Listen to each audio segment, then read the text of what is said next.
All right, so it's confirmed that the winner against Errol Spence and Sebastian Fundora is going to be mandated to fight Terence Bud Crawford. So if Errol Spence Jr. comes out victorious, he will be forced into a rematch with Terence Bud Crawford. But Errol Spence Jr., ironically, a couple days before this was even announced, when it was announced that he officially agreed to the fight with Sebastian Fundora, Errol Spence went on Twitter and indicated that this may be the last time we ever see him in a boxing ring. He literally went on Twitter and said, "This might be the last time y'all see me," indicating that whether he's victorious or whether he loses, after this next fight, Errol Spence Jr. may indeed retire. And even if he doesn't, his mindset, he's already telling everybody that retirement is on his mind. But let's be honest, guys. Can you blame Errol Spence? I mean, when you look at Errol Spence's career, right? After his fight with Sean Porter, and I believe he lost that fight. I've been saying that for years, right? After his fight with Sean Porter, he was driving his Ferrari.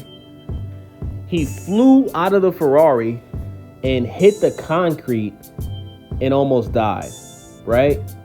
And he immediately went into a fight with Danny Swift Garcia, didn't take a tune-up, went in there with a fighter with a great resume, a veteran, Danny Swift Garcia, who has an incredible resume. And he beat Danny Garcia unanimously. Looked great in that fight, right? After that, he fought Ugas. He was supposed to fight Manny Pacquiao, but he had an injury on his I think he had an injury on one of his eyes. So that fight was canceled, and Manny Pacquiao ended up losing to Ugas. So he fought Ugas, demolished Ugas, beat the man that beat the man. And then he went into a fight with Terence Bud Crawford, which he got obliterated, right? But after that fight with Terence Crawford, he messed up his eye again. Had another eye issue. I believe it was a cataract that he had to have surgery on. And Errol Spence, also, I forgot to say this. Errol Spence got into another accident after the Ferrari accident. He just didn't tell anybody, right? I think Keith Thurman was the one that really put light on that. But yeah, Errol Spence actually got into another accident after the accident with the Ferrari. So with that being said, Errol Spence has taken a lot of damage outside of the sport of boxing. And with that last fight against Terence Crawford, he took even more damage. Errol Spence is, I believe, 33, 34 years old, right? He's had an amazing career. And listen, if Errol Spence was to retire after he beats or loses Sebastian Fundora, I wouldn't be mad at that. But I just believe that Errol Spence has too much heart to just retire like that. I do believe that Errol Spence is going to come out victorious against Sebastian Fundora. And I do believe that Errol Spence is going to have a rematch with Terence Bud Crawford. And I think at 154, that is a completely different fight. Because Errol Spence, listen, let's be honest, right?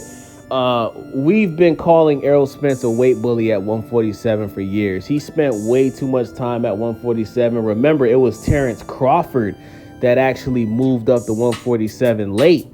Errol Spence was already at 147 when Terence Bud Crawford was still at 140, right?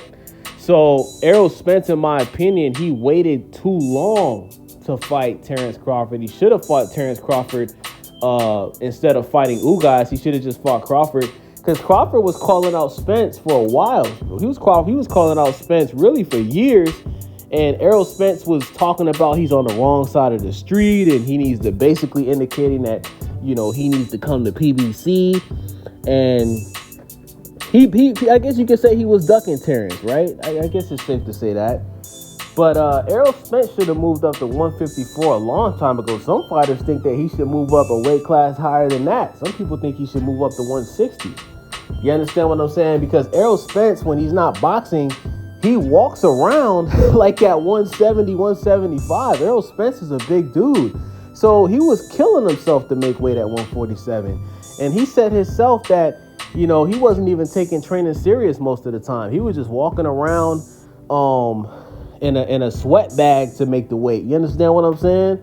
So with that being said, I believe that we are going to see a very strong, healthy, hard-hitting Errol Spence against Sebastian Fundora. And I think that Errol Spence is going to break him down. But I want to tell you guys this. What I'm worried about with Errol Spence is we don't know who's going to be his trainer. And that's what has me worried. He took a lot of punishment in the Terence fight, and he doesn't have a trainer. He hasn't even announced who his trainer is. He's obviously not going to be training with Derek James, right? So this late in his career for him to switch trainers, it's risky. It's very risky. So I'm interested to find out who Errol Spence's next trainer is going to be. But I would love to see Errol Spence beat Sebastian Fundora in great fashion. And I would love to see Errol Spence and Terence at 154 just to get some closure, man. I feel like Errol Spence fans, we need closure. We need to really figure out, is Terence just that much better than Errol, or was Errol weight drained, or did he have some type of underlying injury, or was he high? I want to see these guys both at their best, man. So I would love to see it. If I was to pick who would win, Terence and Errol at 154, I'm going to go with Errol because, listen, when I'm a fan of somebody, I don't switch up after one loss. I'm not like you bitch-ass niggas, right? It's like Wilder.